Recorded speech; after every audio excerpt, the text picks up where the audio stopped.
और अब हम आपको सुनाते हैं एक प्यारी सी कहानी डाकू अंगुलीमाल और महात्मा बुद्ध की। तो दोस्तों, बात बहुत पुरानी है। मगध राज्य के एक सोनापुर नाम का गांव था।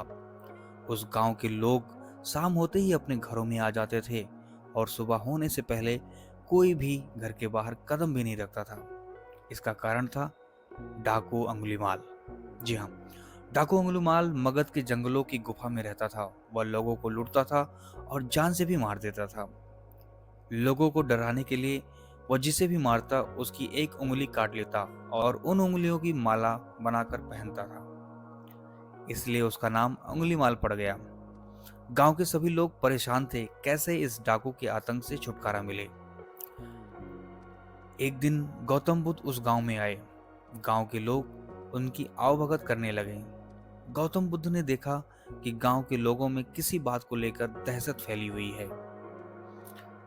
तब गौतम बुद्ध ने गांव वालों से इसका कारण पूछा। ये सुनते ही गांव वालों ने उंगलीमाल के आतंक का सारा किस्सा उनको सुना दिया। अगले ही दिन गौतम बुद्ध जंगल की तरफ निकल गए।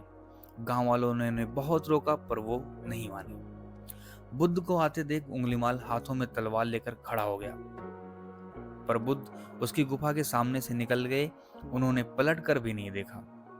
उंगलीमाल उनके पीछे दौड़ा, पर दिव्य प्रभाव के कारण वो बुद्ध को पकड़ ही नहीं पा रहा था। थक हार कर उसने कहा, रुको। बुद्ध जी रुक गए और मुस्कुराकर बोले, मैं तो कब का रुक गया, पर तुम कब ये हिंसा रोकोगे? उंगलीमाल ने कहा, सन्यासी, तुम्हें मुझसे डर नहीं लगता? सारा मगध मुझसे डरता है। तुम्हारे पास जो भी माल है निकाल, वरना जान से हाथ धो बैठेगा।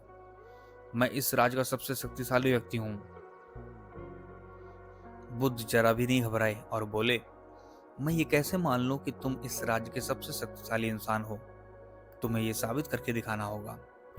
उंगलीमाल बोला, बताओ, कैसे साबित करना होगा? बुद्ध ने कहा, तुम उस पेड़ से 10 पत्तियां तोड़ कर लाओ। उंगलीमाल ने कहा, बस इतनी सी बात? मैं तो पूरा पेड़ ही उखाड़ सकता हूँ। उंगलीमाल ने 10 पत्तियां तोड़कर ला दी। बुद्ध ने कहा, अब इन पत्तियों को वापस पेड़ पर जाकर लगा दो। उंगलीमाल हैरान, टूटे हुए पत्ते कहीं वापस लगते हैं क्या? तो बुद्ध बोले, जब तुम इतनी छोटी सी चीज को वापस नहीं जोड़ सकते तो तुम सबसे शक्तिशाली कैसे हुए? यदि तुम किसी चीज को जोड़ नहीं सकते तो कम से कम उसे तोड़ो मत। यदि किसी का जीवन नहीं दे सकते तो उसे मृत्यु देने का अधिकार तुम्हें नहीं है। यह सुनकर उंगलीमाल को अपनी गलती का एहसास हो गया और वह बुद्ध के शिष्य बन गया और उसी गांव में रहकर लोगों की सेवा करने लगा। आगे चलकर यही उंगलीमाल बहुत बड़ा सन्यासी बना और अहिंसा का नाम से प्रसिद्ध हुआ।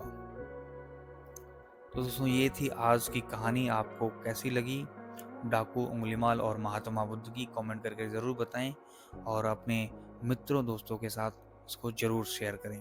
मिलते हैं किसी दूसरे नई कहानी और नए टॉपिक के साथ। तब तक के लिए बाय बाय। बहुत बहुत धन्यवाद।